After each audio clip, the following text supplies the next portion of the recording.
Müəllim, siz Qubadlıdansınız, düzdür? Bəli. Вы здесь, да, родились, получается? Da. Вот в этом доме? Burada kətdə. В этом... Ha, Aha. bu kətdə burada doğulmuşam. Burada bizim ata baba evimizdir. Здесь erməni yaşayıb da burada. Burada bu işgaldan sonra bizim yani rahmetli Süleyman Xan'ın Allah'a yardımcının eviydi. Burada Ermeni generali qalıb. Orada da o hovuzcular da öz düzəldib. Bunlar sonradan artırıb eləyib. Yani müharibədən sonra dağılıb da belə. Erməni generalın villasına baxaq. Villası. Армянская генеральская вилла. Армянский генеральский бассейн. Генеральского уровня. Фонтаны, бассейны. Супер. И армянская древняя армянская арка. Наверху, как видите, мусульманское кладбище. А это вот арка генерала. То есть он, когда к себе ехал, он чувствовал себя таким счастливым. Типа, у меня какой красивый въезд в дом. Ай, джанах пережёт. Да. Жил, честно говоря, генерал очень странно.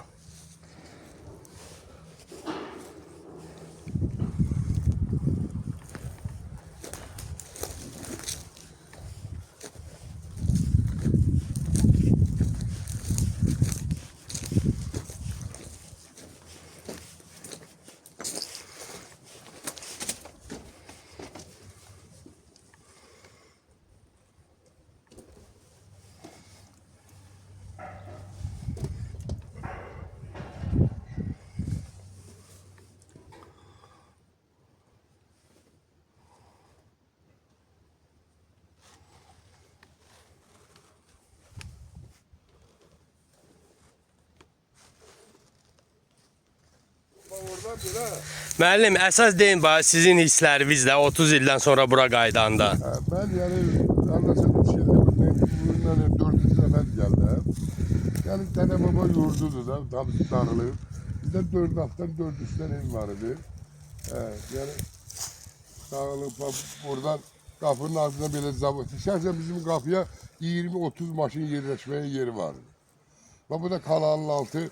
Bak burada bak bu ağaçlar her biri bir hatıradır. Bak bu ağaçlar. Bu ağaçlar sonradan Ermeni açıb. Benim geçen mayın 10'unda benim 66 yaşım şu anda benim qohumlarımdan da kardeşler Kaloğlu, Biboğlu bak orada elediler. Burada. Bak hemen fındık elə hemen fındık ağacı qalır. Bak ne bileyim. O armut ağacıdır çiçeği.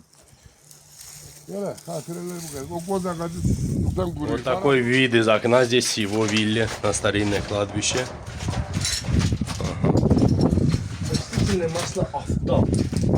Церан. Сколько у него здесь комнатная вилла? У него там зал. Ага. Раз комната, два, три комнаты, 3 спальни у него. Теплых полов не было, да? Нет. Это кухня, Это зал, да? а это зал. И санузел на балконе еще.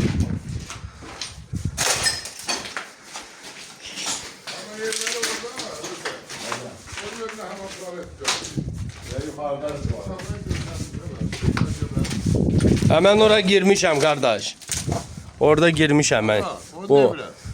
Bak burada aşağıda yere demir mil zad olmuyor. Tahtadan mil olur. Sen onu vurup şey derler, o üzümün stolbaları var. Yaz düzünde kalkırdım sol tarafa yol var. Aha. Hamısı üzümüydü, üzümün stolbalardı.